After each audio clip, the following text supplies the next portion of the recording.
La présentation de la prise de décision partagée peut commencer par quelques mots-clés que sont les mots culture, ou plutôt acculturation, vers un modèle plus symétrique de la relation soigné-soignant. La reconnaissance et l'acceptation des émotions comme levier de décision, les émotions du patient comme les nôtres. La reconnaissance et l'acceptation de l'incertitude fréquente pour le médecin comme pour le malade. Le respect de la valeur suprême qu'est la dignité de la personne. Enfin, la nécessaire humilité dans notre position de supposé sachant. Alors, la prise de décision partagée, c'est d'abord la reconnaissance des savoirs du patient, ce qui impose de passer d'une posture verticale à une relation avec un patient qui devient partenaire. On parlera d'expérience patient, de savoir expérientiel par exemple, ou à une échelle plus collective de patients ressources. L'idée est bien de mettre en perspective d'un côté le savoir scientifique et académique du médecin et de l'autre les valeurs et les préférences du patient. Son savoir issu du vécu de la maladie, de son apprentissage, et d'en tirer dans une sorte de maïeutique une décision commune. Il ne s'agit pas de laisser le patient seul sur le fil instable de la décision, ça c'est la décision informée, mais de tendre vers une forme d'équilibre entre le patient et le médecin pour réduire l'asymétrie et l'hétéronomie inhérente à la vulnérabilité du patient. La prise de décision partagée, c'est un reflet de l'évolution de la société avec un modèle qui tente de passer du paternalisme où le patient et ses proches sont en dehors du cercle décisionnel à une approche dite centrée sur le patient qui devient au centre mais reste toujours cerné par les professionnels. Enfin, au partenariat de soins où le patient est acteur de son propre soin et devient son propre soignant. La prise de décision partagée s'impose aussi comme un levier des principes de l'éthique médicale.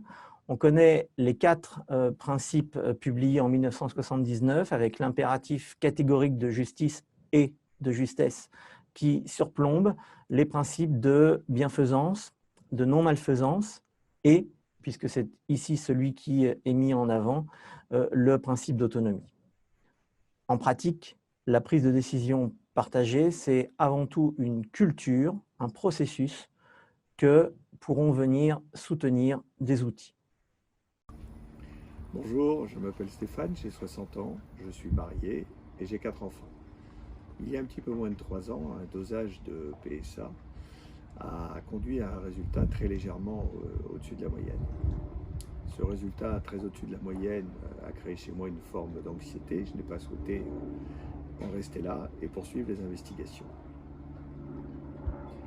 Il est évident que le corps médical, compte tenu du très léger écart entre la norme et le résultat obtenu, n'était pas favorable. Et les arguments en faveur de me dire qu'il y avait moins de 2% de chances que l'on découvre des cellules tumorales n'ont pas eu écho à mes yeux. Et j'ai donc souhaité procéder à un examen complémentaire. Au terme de cet examen complémentaire, il est clairement apparu que des cellules tumorales étaient là et qu'en conséquence de quoi, il fallait probablement intervenir. C'est dans ce cadre-là que j'ai réussi à mettre en place une décision partagée avec les médecins.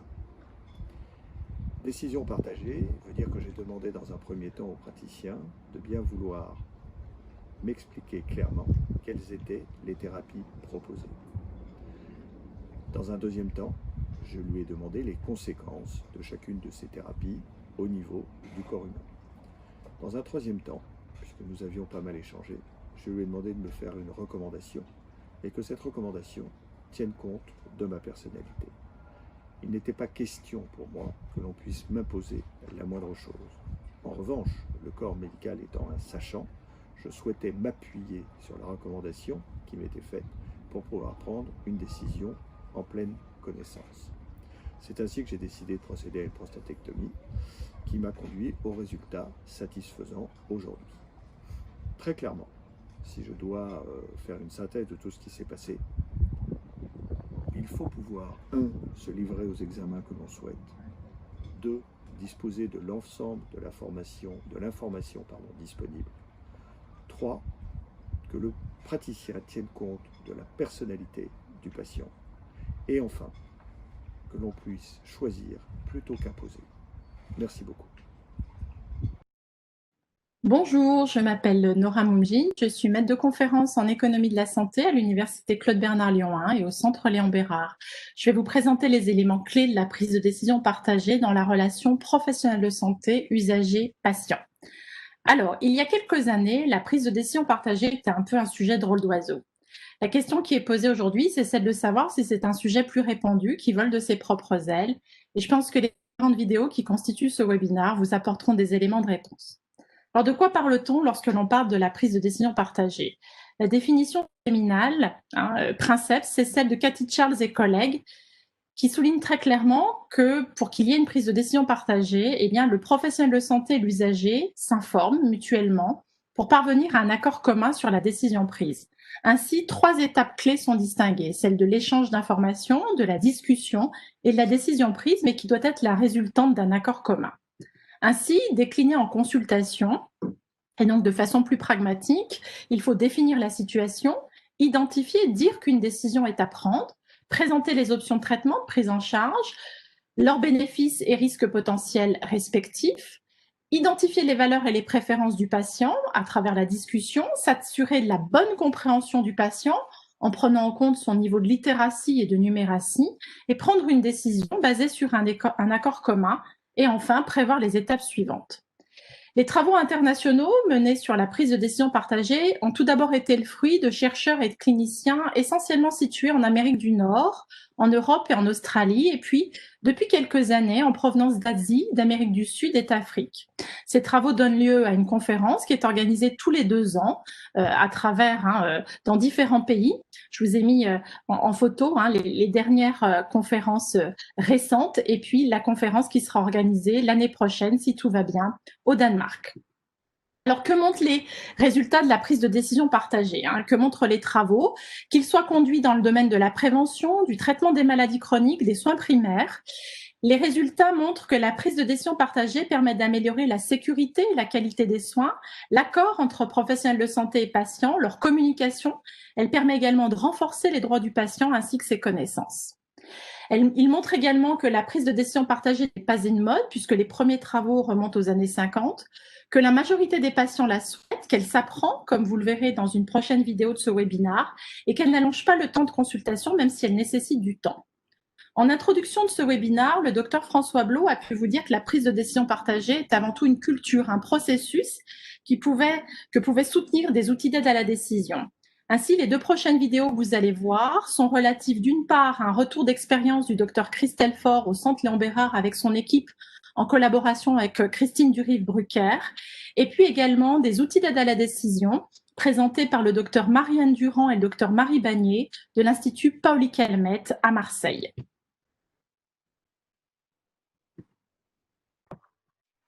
Christelle Faure, je suis chirurgien gynécologue au centre Léon Bérard.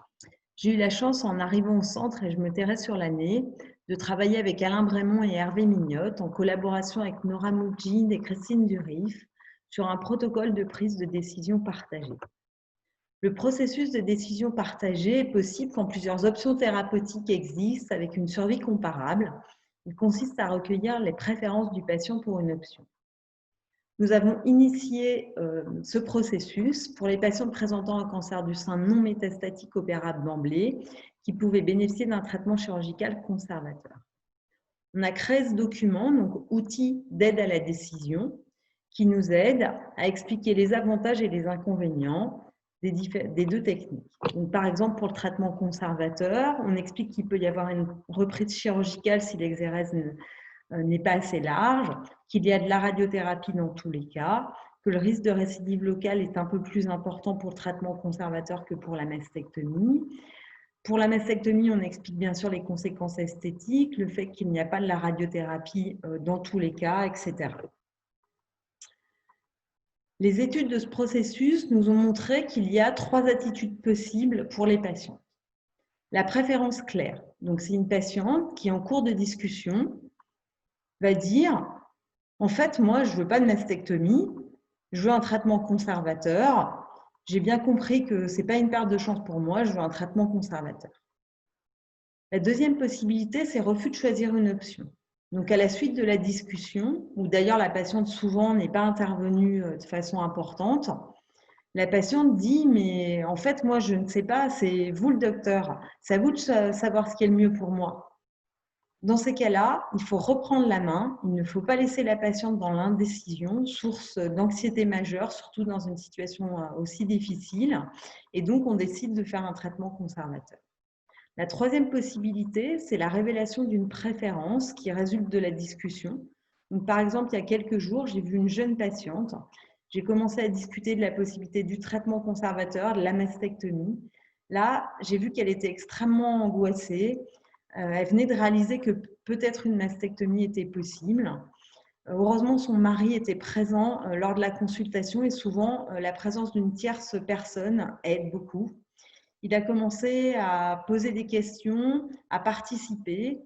La patiente, petit à petit, elle aussi a pris part à la discussion, a posé des questions. Et à la fin de la consultation, qui est souvent très chronophage, elle m'a dit « Moi, en fait, je veux une mastectomie » et m'expliquer ses raisons. Donc, en préparant cet exposé, je me suis aperçue qu'en fait, je ne pourrais plus revenir au système paternaliste. En début de consultation, j'envisage les différentes possibilités thérapeutiques et la décision du traitement n'est prise que après discussion avec la patiente, une fois qu'elle m'a exposé ses préférences. Et bien sûr, je laisse un délai de réflexion avant réalisation du geste chirurgical. Je vous remercie.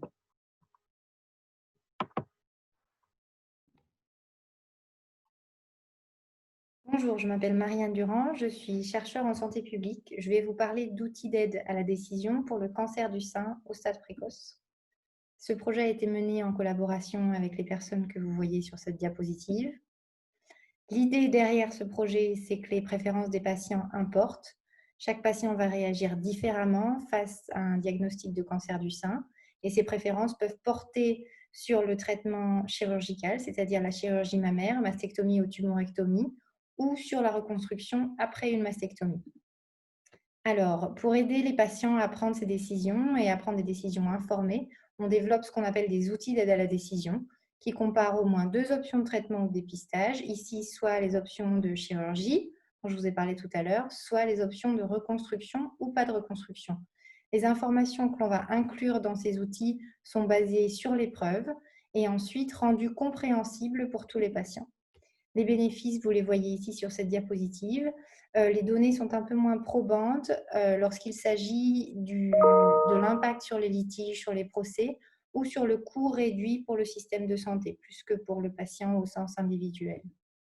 Alors, les objectifs de notre étude qui a été menée à Marseille apparaissent sur l'écran. Il y en avait 2. Le premier, adapter des outils anglophones pour la chirurgie mammaire et pour la reconstruction mammaire, puis essayer de tester leur utilisation avec des équipes volontaires de l'IPC, c'est-à-dire l'Institut Paoli-Calmette. Vous voyez sur la gauche l'outil en anglais, l'outil original qui a été testé et validé dans un essai randomisé aux États-Unis. Puis sur la droite, les adaptations que l'on a faites, c'est un outil papier, 4 pages, que le chirurgien va donner à la patiente pour avoir une discussion informée en utilisant des questions qui sont fréquemment posées par les patientes pour pouvoir prendre une décision entre les 2 options de traitement. Je vous montre les 4 pages assez rapidement puisque je n'ai que 3 minutes. Et la dernière page. En bas de chaque page, vous voyez une addition qui a été faite par les patientes françaises lorsque nous avons fait les entretiens semi-directifs. C'est l'addition d'un glossaire pour pouvoir expliquer les termes un peu complexes et permettre la compréhension de tous. Voici la version pour la reconstruction mammaire. Vous voyez la première page, là aussi il y en a 4. Et donc l'idée, c'était d'utiliser ces outils avec les chirurgiens et leurs patientes. Nous l'avons fait pendant quelques mois. On s'est rendu compte que c'était donc possible, mais qu'il restait des questions autour de l'impact sur le temps, sur la durée de la consultation. Et comme on n'a pas vraiment de données empiriques en France sur l'impact de ces outils dans la consultation, c'est une question qui revenait souvent. Donc, on a fait des études dans des pays anglophones, mais peu d'études et c'est randomisé large en France. Je pense que ce serait peut-être la prochaine étape pour pouvoir peut-être avoir des arguments plus adaptés au contexte français et pouvoir commencer à utiliser ces outils de façon routinière. Voilà, merci beaucoup pour votre attention et si vous avez des questions, vous pouvez me contacter à l'email suivant. Merci. La prise de décision partagée est donc bien une nécessité qui convoque à la fois une approche politique, incluant tous les efforts qui sont faits actuellement pour promouvoir l'information et la littératie en santé, la mise en perspective des principes d'autonomie avec ceux de bienfaisance et de non-malfaisance, une connaissance neuropsychologique fine des biais cognitifs et émotionnels qui sont en présence. Enfin, une approche pragmatique pour la mise en œuvre et la formation à la prise de décision partagée. C'est notamment l'objet du groupe francophone Freedom, créé pour en promouvoir la culture, sans oublier, enfin et toujours, la permanence des valeurs éthiques de sollicitude et d'hospitalité. La prise de décision partagée, c'est donc le résultat d'un mouvement de société qui assume et prétend au respect de l'autonomie et de la dignité de la personne. Cela suppose un travail et une posture d'humilité par rapport aux patients et à l'incertitude. Il s'agit d'offrir à la personne, malade ou usager du système de santé, d'exercer son droit à l'autonomie, donc à la prise de décision, pas de l'y obliger. Ça ne peut et ne doit être un événement démagogique, une vision égalitariste. Les savoirs académiques et expérientiels ne sont pas équivalents ni même symétriques, ils sont différents, complémentaires et inséparables l'un de l'autre. L'un sans l'autre n'est rien et les deux parties en sont dépositaires. L'exercice de l'autonomie ne va pas de soi. Celle-ci varie d'un extrême du spectre à l'autre dans ses dimensions, selon les personnes, les facteurs individuels, culturels, sociaux, selon les moments, selon les interlocuteurs. Enfin, le déploiement de la prise de décision partagée doit être pensé pour tous, y compris et surtout pour les plus vulnérables, tenant compte des niveaux de littératie de chacun. C'est donc un enjeu non seulement médical, mais aussi supporté par l'évolution de la société et les principes éthiques les plus fondamentaux.